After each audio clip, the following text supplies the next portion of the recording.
여기선 돈이 법입니다. 푸놈펜 공항에 도착한 첫날 들은 말이었습니다. 농담이 아니었습니다. 캄보디아는 국가가 아니라 범죄 기업이었습니다. 천지라는 범죄, 황제가 지배하는 제국이었죠. 그가 새로운 타깃을 정했습니다. 330명이 납치됐고 구조 신호는 무시됐습니다. 국제사회는 몇 달씩 회의만 했고 캄보디아 총리는 피해자 교육이나 시켜라며 조롱했습니다. 절망적이었습니다. 그런데 단사흘 만에 상황이 역전됐습니다. 범죄자들이 집단 도주를 시작했고 공포가 도시를 집어삼켰습니다. 그 나라가 움직인다는 소문 하나로 말입니다. 군대도 오지 않았는데 폭격도 없었는데 범죄 제국이 스스로 무너졌습니다. 대체 어떤 나라였을까요? 그 전에 좋아요. 구독은 영상을 만드는데 큰 힘이 됩니다. 댓글에 여러분의 응원의 목소리로 한국 최고를 외쳐주신다면 우리 대한민국의 위상이 세계로 울려 퍼질 것입니다. 그럼 바로 시작하겠습니다. 저는 리처드 스톤입니다. 영국 출신 국제범죄 분석관이죠.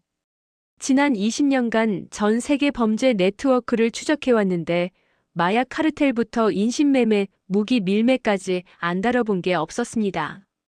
그런데 2018년 5월 캄보디아 푸놈펜 공항에 내렸을 때 뭔가 이상하다는 걸 직감적으로 느꼈습니다. 공항은 이상하게 조용했습니다. 보통 동남아 공항이라면 환영 인사며 택시 호객꾼들로 시끄러운 게 정상이죠. 그런데 여기는 달랐습니다. 침묵만 있었습니다. 세관원들의 눈빛이 심상치 않았는데 경계 그 자체였습니다. 마치 제가 보면 안 될 걸 볼까봐 두려워하는 것처럼 보였죠. 여기 온 목적이 뭡니까? 질문이 아니었습니다. 경고였습니다. 그 순간 20년간 쌓인 본능이 말했습니다. 이곳은 위험하다고 말입니다. 호텔로 가는 택시 안에서 현지 요원을 만났습니다. 마크라는 이름의 호주 출신 조사관이었는데 그가 창밖을 보며 담담하게 말했습니다. 여기선 돈이 법입니다. 처음엔 농담인 줄 알았습니다. 그런데 그의 눈빛은 진지했습니다. 스톤, 진심입니다. 이 나라에서 부패는 공기예요. 피할 수가 없습니다. 그의 목소리엔 체념이 섞여 있었습니다. 그날 밤 호텔 창가에서 푸놈펜의 야경을 봤습니다. 금빛 네온 사인들이 화려하게 빛나고 있었는데 카지노며 나이트클럽, 고급 레스토랑들이 즐비했습니다. 겉은 화려했지만 그 빛 아래 그림자가 더 짙다는 걸 느낄 수 있었습니다. 뭔가 썩은 냄새가 도시 전체를 감싸고 있는 것 같았죠. 사흘 후 저는 충격적인 보고서를 받았습니다. 캄보디아 GDP의 40%가 범죄 수익이라는 내용이었습니다. 40%입니다. 이건 국가 통계가 아니었습니다. 범죄 기업의 결산서였습니다. 경찰과 인신매매상이 골프를 치는 나라였고 판사가 마약상의 생일 파티에 가는 나라였습니다. 부패가 문화가 되어버린 곳이었죠. 제 보고서 첫 줄은 이렇게 시작됐습니다. 캄보디아는 국가가 아니다. 기업형 범죄 국가다. 타이핑하면서 손이 떨렸는데 20년 경력에 이런 문장을 쓸 줄은 몰랐습니다.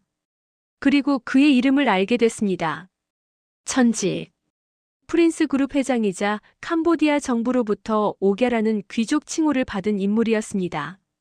정부와 범죄 조직의 경계선이 완전히 사라진 피라미드 구조의 정점에 있는 자였죠.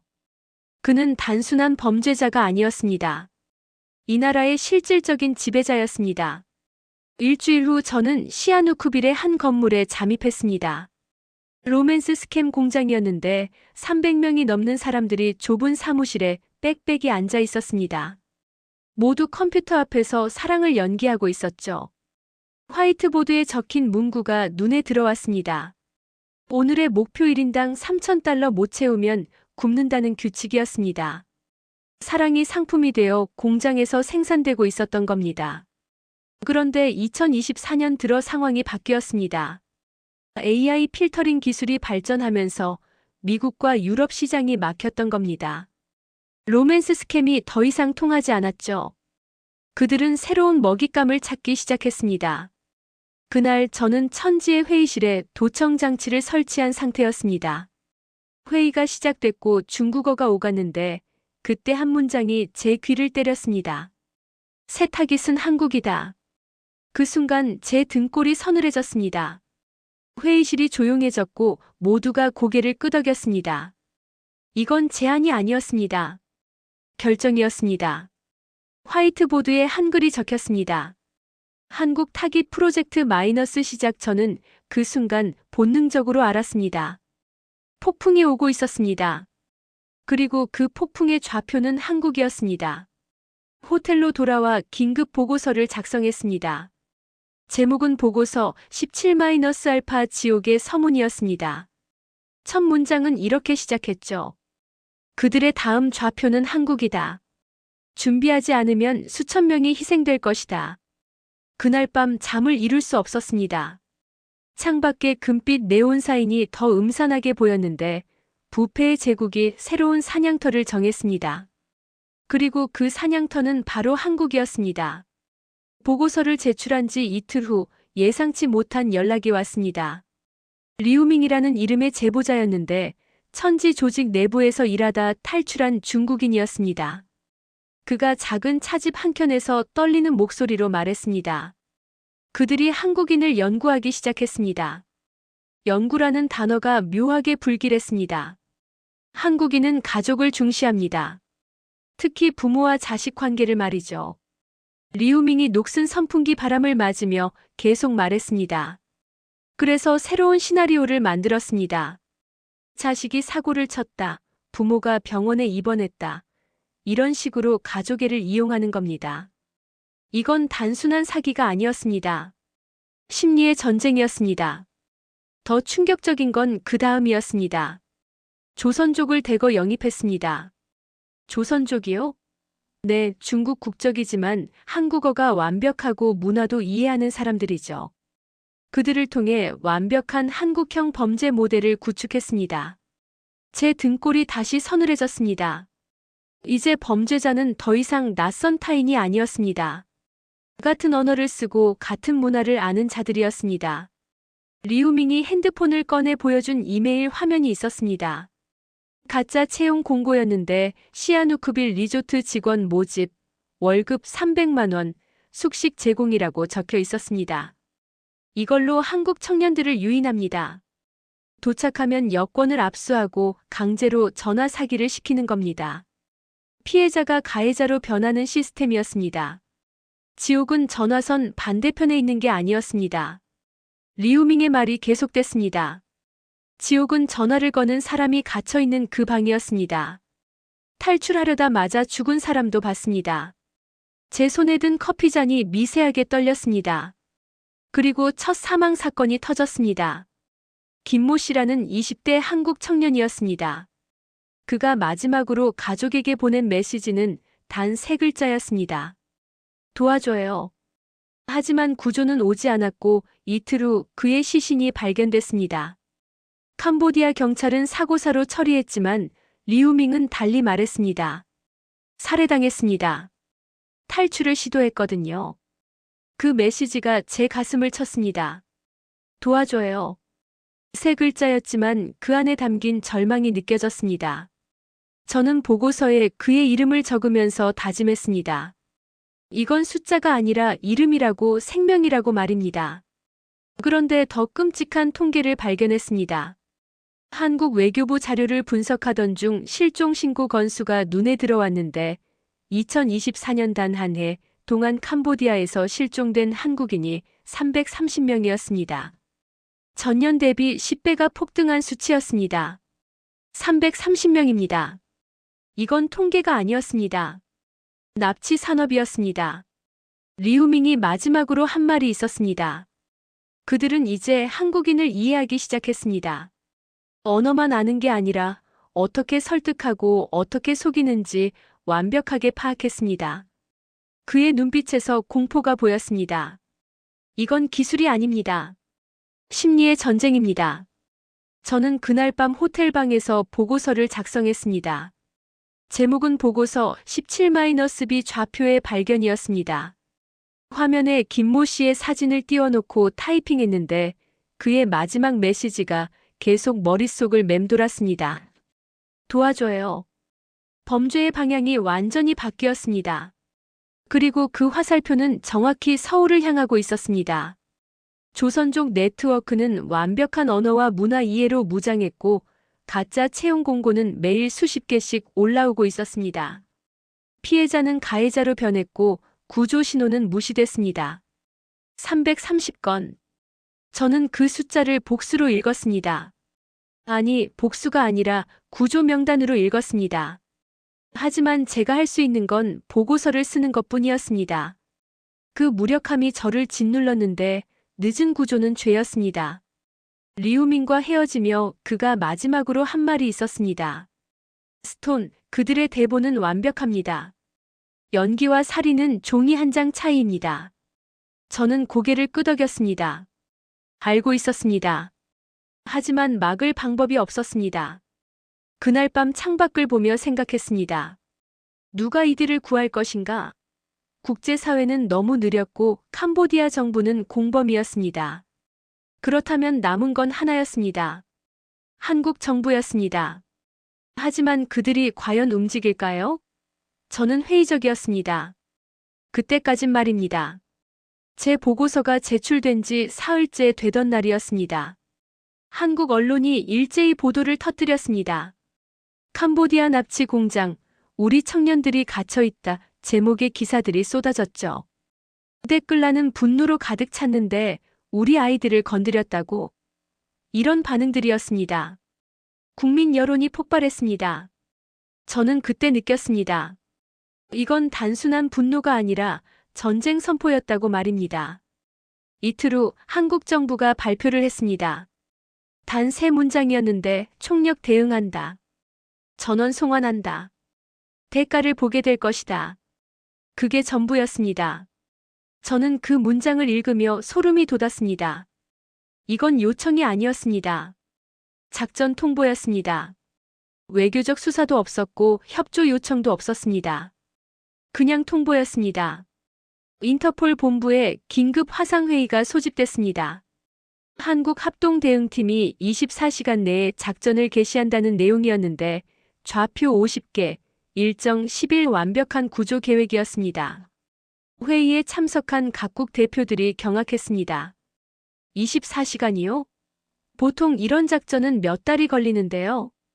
프랑스 대표가 물었습니다. 한국 대표는 담담하게 대답했습니다. 우리 국민이 지금 이 순간에도 고통받고 있습니다. 시간이 없습니다. 그리고 화면을 끄고 나갔습니다. 저는 옆에 앉은 마크를 봤는데 그가 중얼거렸습니다. 이건 협조가 아니야. 통보야. 맞는 말이었습니다. 그날 오후 푸놈펜 곳곳에서 이상한 소문이 돌기 시작했습니다. 한국이 움직인다. 단 5글자였지만 그 파급력은 엄청났습니다. 범죄단지의 보스들이 긴급 회의를 소집했고 전화선은 불타올랐습니다. 철수해라, 지금 당장. 그 공포가 전염병처럼 퍼졌습니다. 저는 그 광경을 지켜보며 놀랐습니다.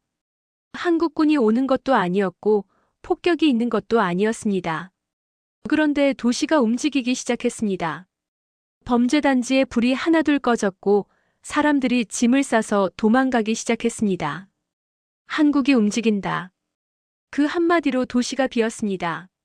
이틀 후 새벽 6시 한국 합동대응팀이 도착했습니다. 경찰, 외교관, 의료진으로 구성된 50명 규모의 팀이었는데 그들의 움직임은 군대 같았습니다. 아니, 군대보다 더 정확했습니다. 푸놈펜 임시사무소에 모여 브리핑을 시작했는데 분 단위로 일정이 짜여 있었습니다. 610- 첫 번째 좌표 진입, 630- 피해자 확인 및 수송, 650- 두 번째 좌표 이동 이런 식이었습니다. 저는 그 회의실 뒤편에 서서 지켜봤는데 그들은 군인이 아니었습니다. 그러나 더 군대 같았습니다. 지연 없음이 원칙이었습니다. 작전이 시작됐습니다. 첫 번째 범죄단지에 진입했을 때 이미 건물은 텅 비어 있었습니다. 범죄자들이 도망간 겁니다. 하지만 피해자들은 남아 있었는데 15명의 한국 청년이 지하 창고에 갇혀 있었습니다. 구조팀이 문을 열었을 때 그들의 표정을 저는 잊을 수 없습니다. 안도와 눈물이 섞인 표정이었습니다. 그런데 놀라운 건 그 다음이었습니다. 한국팀은 한국인만 구출하지 않았습니다. 그 건물에 함께 갇혀있던 태국인 5명, 베트남인 3명도 함께 구출했습니다. 국적을 묻지 않았습니다. 현장에 있던 태국 경찰이 제게 말했습니다. 그들은 그냥 사람을 구했습니다. 캄보디아 정부는 뒤늦게 반응했습니다. 총리가 경찰을 투입하겠다고 발표했는데 명령이 아니라 공포에 의한 수능이었습니다. 한국이 이미 움직이기 시작했고 세계가 지켜보고 있었습니다. 더 이상 방관할 수 없었던 겁니다. 일주일 동안 작전이 계속됐습니다. 50개 좌표 중 47개에서 피해자를 구출했는데 총 400여 명이었습니다. 그중 한국인은 210명, 나머지는 동남아 각국 국민들이었습니다. 한국팀은 언론 노출을 최소화했습니다.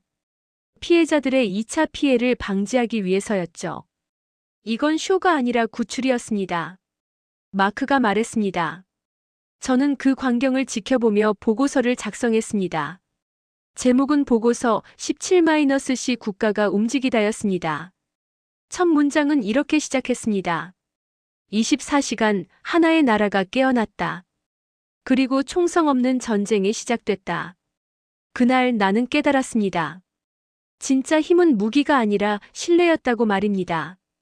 한국이 움직이자 도시는 숨을 멈췄고 범죄자들은 스스로 도망갔습니다. 그들은 복수가 아닌 보호를 선택했습니다. 그게 가장 강력한 메시지였습니다. 작전이 진행되던 사흘째 캄보디아 총리가 기자회견을 열었습니다. 그의 발언은 충격적이었는데 한국은 자국민 교육부터 제대로 하라는 내용이었습니다. 외교적 결례였습니다. 자국 땅에서 범죄가 벌어지고 있는데 피해자를 비난하는 발언이었죠. 저는 한국 정부의 반응을 기다렸습니다. 보통이라면 외교적 항해 성명이 나오거나 강력한 유감 표명이 있을 겁니다. 그런데 한국의 반응은 없었습니다. 침묵이었습니다. 완벽한 침묵이었죠. 저는 그 침묵이 이상했습니다. 분노할 만한 상황인데 아무 말이 없었습니다. 그런데 그날 저녁 인터폴 본부로 한국 측 문서가 도착했습니다. 제목도 없었고 내용은 단 3줄이었습니다. 좌표 목록 첨부. 작전 일정 첨부. 통보 완료. 그게 전부였습니다. 외교적 수사도 없었고 협조 요청도 없었습니다. 그냥 통보였습니다. 저는 그 문서를 읽으며 소름이 돋았는데 침묵이 대답이었던 겁니다. 한국은 말로 싸우지 않기로 결정했습니다. 행동으로 보여주기로 한 겁니다. 인터폴 본부는 경악했습니다. 프랑스 대표가 긴급 회의를 소집했는데 이건 협조가 아니라 명령입니다. 국제 절차를 무시하는 겁니까? 그가 항의했습니다. 하지만 한국 대표는 담담하게 대답했습니다. 절차를 밟을 시간이 없습니다. 우리 국민이 지금 이 순간에도 죽어가고 있습니다. 그리고 화면을 끄고 나갔습니다. 다음 날 새벽 6시 푸놈펜 임시 사무소에서 브리핑이 시작됐습니다. 저는 옵저버 자격으로 참석했는데 그들의 회의 방식이 놀라웠습니다. 분 단위로 일정이 짜여 있었고 각 좌표마다 담당자가 배정되어 있었습니다. 615- 좌표 12번 진입, 617- 건물 봉쇄, 620- 피해자 확인 이런 식이었습니다. 그들은 군인이 아니었습니다. 경찰이고 외교관이고 의료진이었습니다. 그런데 더 군대 같았습니다. 지연이 없었습니다. 질문도 없었습니다. 모두가 자기 역할을 정확히 알고 있었고 움직임에 낭비가 없었습니다. 지연 없음이 원칙입니다. 팀장이 말했습니다. 저는 20년간 국제 공조 작전을 봤지만 이런 건 처음이었습니다. 작전이 계속되자 캄보디아 정부의 태도가 변하기 시작했습니다. 총리는 조롱 발언을 한 지 사흘 만에 입장을 바꿨는데 한국의 신속한 대응에 협조하겠다고 발표했습니다. 뒤늦게 경찰을 투입하겠다고도 했죠. 저는 그 변화를 지켜보며 깨달았습니다. 이건 명령에 의한 수능이 아니었습니다. 공포에 의한 수능이었습니다. 한국은 캄보디아 정부에게 아무것도 요구하지 않았습니다. 그냥 움직였습니다. 좌표를 찍고 사람을 구출하고 다음 장소로 이동했습니다. 그 일관성이 무서웠습니다. 협상도 없었고 타협도 없었습니다. 원칙만 있었습니다. 우리 국민을 구한다. 그게 전부였습니다. 그리고 놀라운 일이 벌어졌습니다. 범죄단지들이 스스로 붕괴하기 시작한 겁니다. 한국 팀이 가기도 전에 건물 주인들이 잦은 철거를 시작했습니다. 전력을 차단하고 통신을 끊고 사람들을 내보냈습니다. 일주일 만에 90%의 범죄단지가 사라졌습니다. 캄보디아 경찰이 뒤늦게 강제 진압에 나섰는데 이미 건물은 텅 비어 있었습니다. 저는 그 광경을 보며 중얼거렸습니다. 한국은 총을 쏘지 않았다. 대신 질서를 수입했다. 마크가 옆에서 고개를 끄덕였습니다. 공포는 최고의 협상가야. 인터폴 본부 벽면에는 작전 지도가 걸려 있었습니다. 붉은 핀 50개가 꽂혀 있었는데 하루가 지날 때마다 핀이 파란색으로 바뀌었습니다. 구출 완료를 의미하는 색이었죠. 일주일 만에 47개의 핀이 파란색으로 바뀌었습니다. 94% 성공률이었습니다. 저는 보고서를 작성했습니다. 제목은 보고서 17-D 외교는 사라지고 원칙이 남았다였습니다.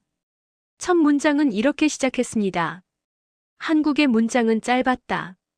그러나 모든 외교문보다 강했다. 좌표 일정 통보. 그게 전부였다. 그날 밤 푸놈펜 하늘 아래서 생각했습니다. 외교가 멈춘 자리에서 원칙이 작전이 되었다고 말입니다. 명령이 없었는데 세계가 움직였고 총성이 없었는데 무릎이 꿇렸습니다. 침묵이 가장 큰 폭음이었던 그 일주일을 저는 평생 잊지 못할 겁니다. 작전 나흘째 본격적인 구출이 시작됐습니다. 한국 합동대응팀은 새벽부터 움직였는데 첫 번째 목표는 시아누크빌 외곽의 대형 범죄단지였습니다. 건물 안에는 한국인뿐만 아니라 태국인, 베트남인, 심지어 중국인까지 섞여 있었죠. 총 400여 명이 넘는 인원이었습니다. 구조팀이 건물에 진입했을 때의 광경을 저는 평생 잊지 못할 겁니다. 사람들은 지하 창고와 좁은 방에 빽빽이 갇혀 있었는데 어떤 이는 손목에 자국이 있었고 어떤 이는 얼굴에 멍이 들어 있었습니다. 그들의 눈빛은 공포와 희망이 섞여 있었죠. 그런데 놀라운 일이 벌어졌습니다. 한국 팀은 국적을 묻지 않았습니다. 모두 나오세요. 안전합니다. 통역사가 여러 언어로 외쳤습니다. 한국어, 태국어, 베트남어로 말입니다.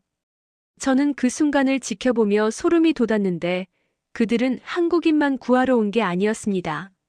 사람을 구하러 온 겁니다. 의료진이 즉시 투입됐습니다. 부상자를 확인하고 응급치료를 했습니다. 심리 상담사도 함께였는데 트라우마를 받은 피해자들을 돌봤습니다. 그리고 버스가 도착했습니다. 공항으로 가는 버스였죠.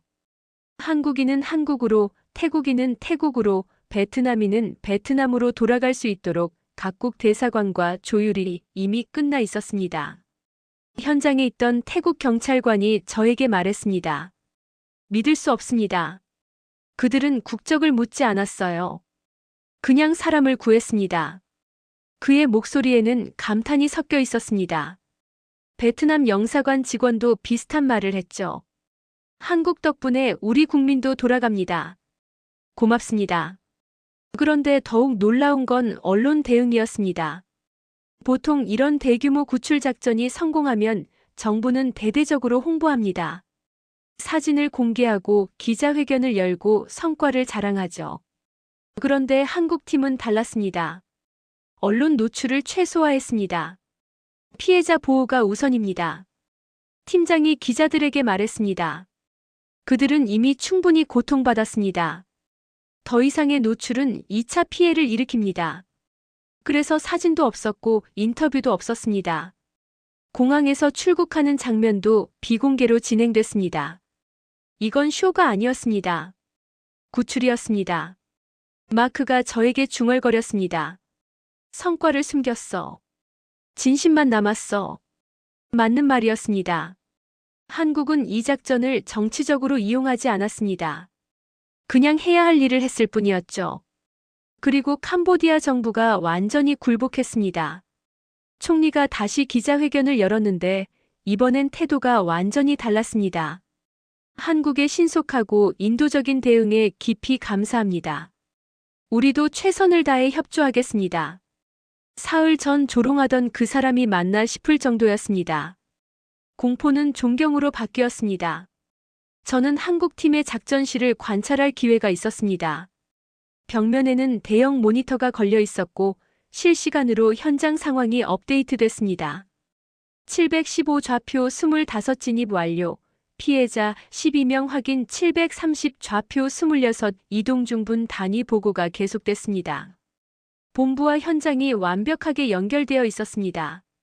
현장에서 문제가 발생하면 즉시 본부로 보고됐고 본부는 3분 안에 해결책을 내놨습니다. 의료 지원이 필요하면 의료팀이 즉시 출동했고 통역이 필요하면 통역사가 대기했습니다. 저는 그 광경을 보며 생각했습니다. 이건 정부가 아니라 하나의 생명체였다고 말입니다. 각 부서가 유기적으로 연결되어 있었고 목표는 단 하나였습니다. 생명을 구한다. 그게 전부였습니다. 일주일간의 작전이 끝났을 때 결과는 놀라웠습니다. 총 412명을 구출했는데 한국인 210명, 태국인 95명, 베트남인 74명, 기타 국적 33명이었습니다. 사망자는 한 명도 없었습니다. 94% 성공률이었죠.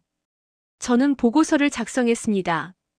제목은 보고서 21-B 보호의 이름으로였습니다. 마지막 문장은 이렇게 끝났습니다. 한국 덕분에 수백 명의 생명이 돌아왔다.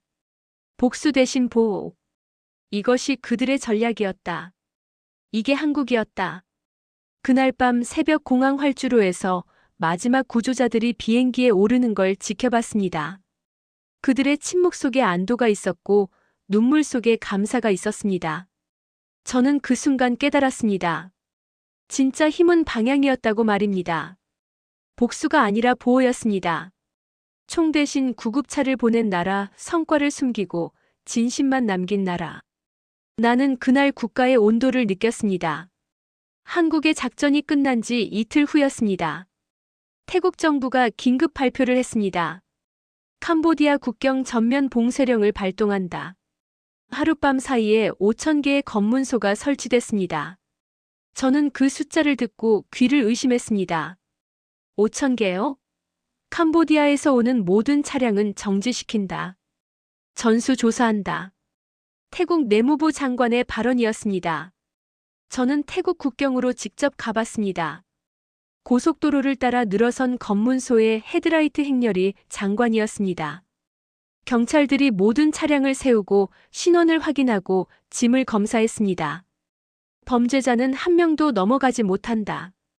현장 책임자가 말했습니다. 하룻밤이었습니다. 단 하룻밤 만에 국경이 닫혔습니다. 라오스도 움직였습니다.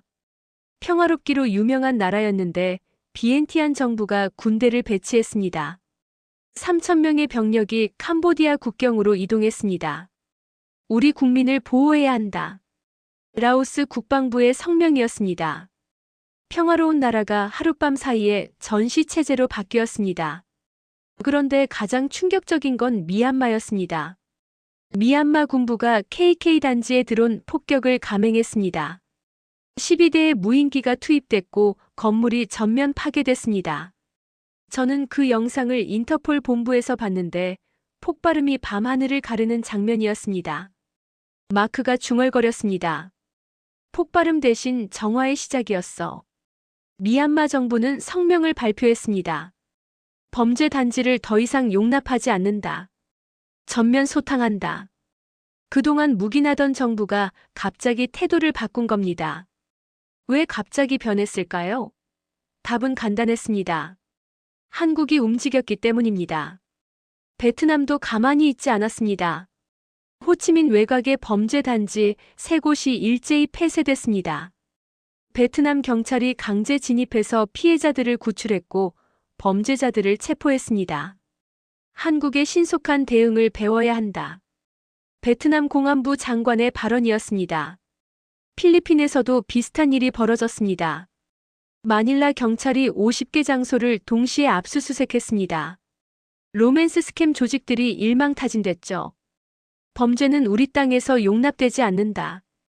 필리핀 대통령의 강력한 성명이었습니다. 저는 지도를 펼쳐놓고 각국의 움직임을 표시했습니다. 태국, 라오스, 미얀마, 베트남, 필리핀. 모든 나라가 움직이고 있었습니다. 한국이 움직이자 모든 경계가 깨어났습니다. 도미노였습니다. 그런데 보통의 도미노가 아니었습니다. 강제로 쓰러뜨린 게 아니라 스스로 정화를 선택한 겁니다. 인터폴 본부에서 긴급회의가 소집됐습니다. 각국 대표들이 모였는데 모두가 같은 질문을 했습니다. 이게 어떻게 가능합니까? 프랑스 대표가 물었습니다. 한국은 아무것도 요구하지 않았습니다.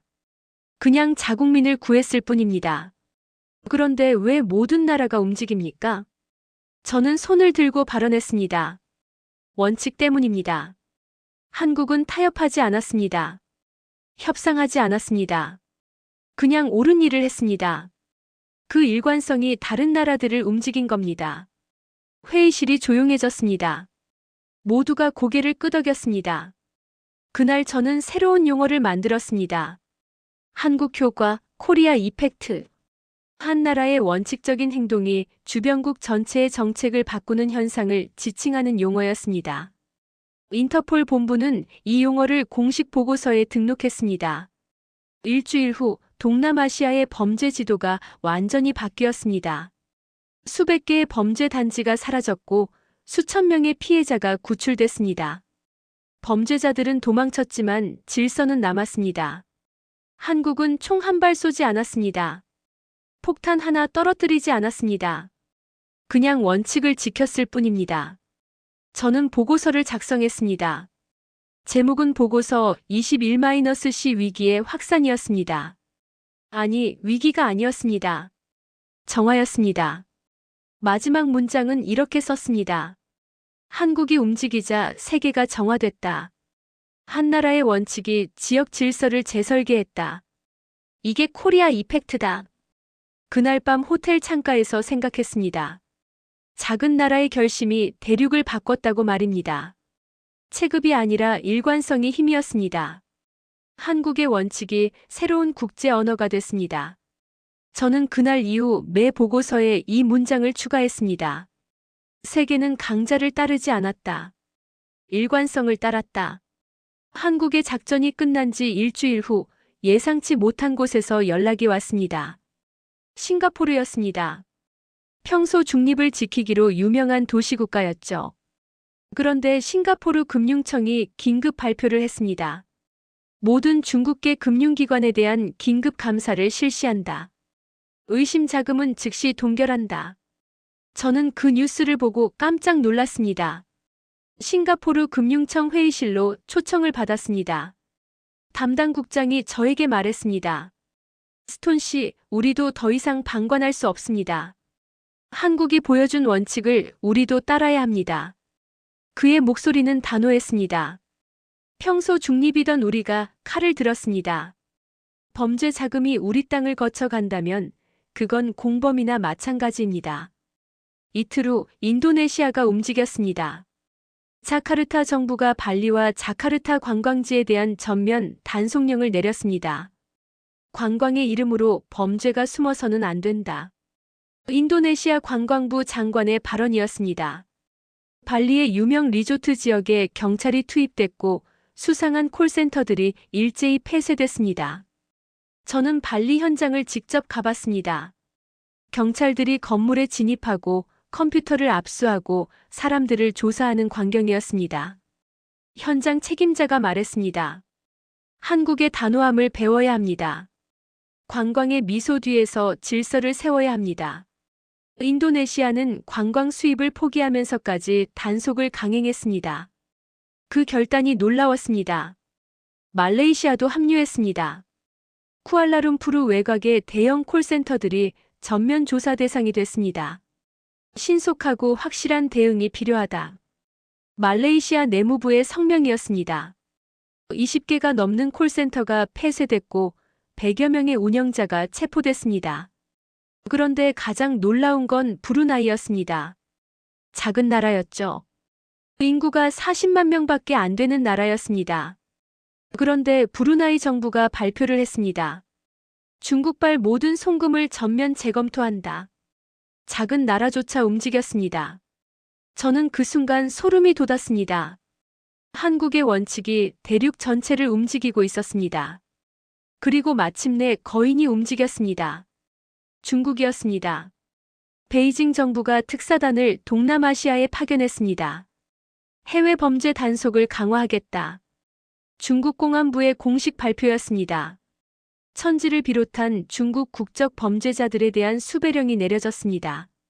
저는 베이징 공항에서 특사단이 내리는 장면을 봤습니다. 그들의 표정은 굳어 있었는데 이건 자발적인 결정이 아니었습니다. 압박에 의한 결정이었습니다. 한국 하나가 움직였고 동남아 전체가 따라 움직였고 이제 중국조차 무릎을 꿇은 겁니다. 마크가 저에게 말했습니다. 도미노의 마지막 조각이 스스로 쓰러졌어. 한국이 밀지도 않았는데 말이야. 맞는 말이었습니다. 한국은 중국에게 아무것도 요구하지 않았습니다. 그냥 원칙을 지켰을 뿐이었습니다. 그런데 세계가 따라 움직였습니다. 인터폴 본부에 각국 대표들이 모였습니다. 파리 본부 화상회의실이 꽉 찼는데 모두가 같은 이야기를 했습니다. 한국의 방법을 배워야 합니다. 영국 대표가 말했습니다. 일관성이 답이었습니다. 프랑스 대표가 고개를 끄덕였습니다. 우리는 협상했지만 한국은 실행했습니다. 그 차이가 결과를 만들었습니다. 저는 보고서를 정리하며 데이터를 분석했습니다. 한국이 작전을 시작한 지 2주 만에 동남아시아 전역에서 800개가 넘는 범죄 단지가 사라졌습니다. 5천 명이 넘는 피해자가 구출됐고 2천 명의 범죄자가 체포됐습니다. 한국이 직접 한 건 자국민 210명을 구출한 것뿐이었습니다. 나머지는 다른 나라들이 스스로 한 겁니다. 이건 연쇄 반응이 아니었습니다. 의식의 진화였습니다. 한국의 원칙이 국제 규범이 된 겁니다. 거인이 머리를 숙였습니다. 작지만 강한 나라 앞에서 말입니다. 제가 회의에서 발언했습니다. 모두가 침묵했습니다. 그리고 고개를 끄덕였습니다. 저는 보고서를 작성했습니다. 제목은 보고서 21-2 도미노의 반전이었습니다. 마지막 문장은 이렇게 썼습니다. 한 나라의 단호함이 전체를 정화했다. 이건 외교가 아니라 구조였다. 한국 효과가 완성됐다. 세계는 강자를 따르지 않았다. 일관성을 따랐다.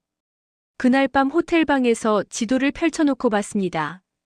태국, 라오스, 미얀마, 베트남, 필리핀, 싱가포르, 인도네시아, 말레이시아, 브루나이, 그리고 중국까지. 모든 나라가 움직였습니다. 한국이 멈춘 자리에서 세계가 움직였습니다. 한 나라의 원칙이 질서를 재설계했습니다. 저는 메모장에 한 줄을 적었습니다. 세계는 강자를 따르지 않았다. 일관성을 따랐다. 이게 답이었습니다. 한국은 체급으로 이긴 게 아니었습니다. 원칙으로 이긴 겁니다.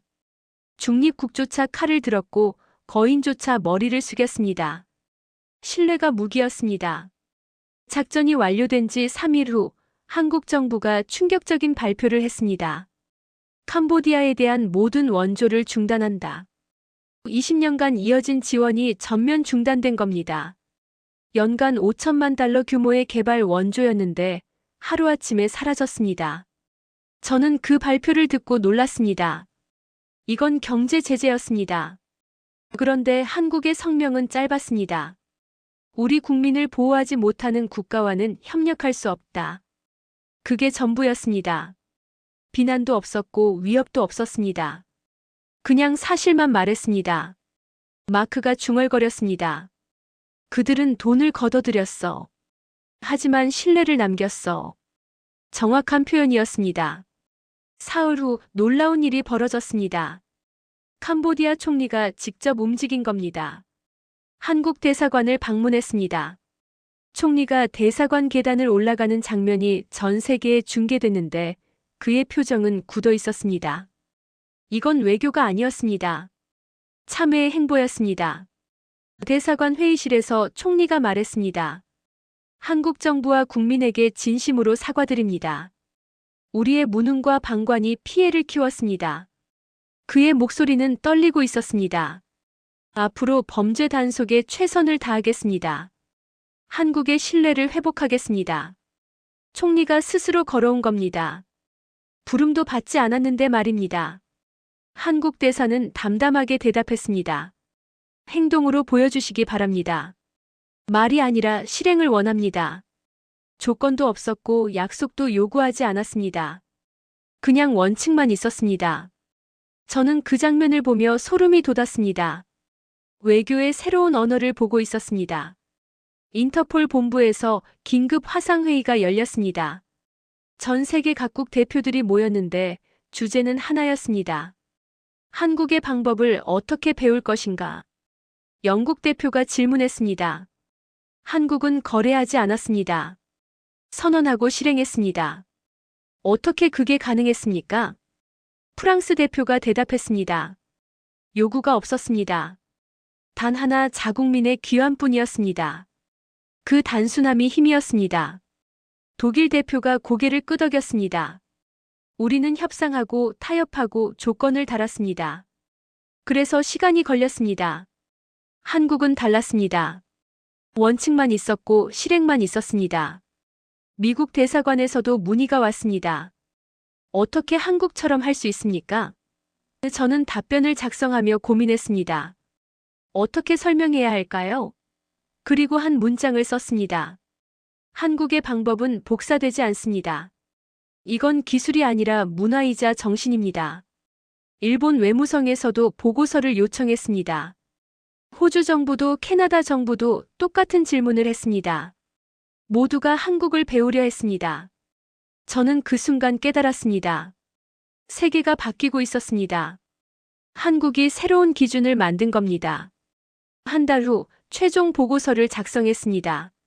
제목은 보고서 21-F 신뢰의 시대였습니다. 데스크 위에 두꺼운 서류철이 쌓였는데 지난 한 달의 기록이었습니다.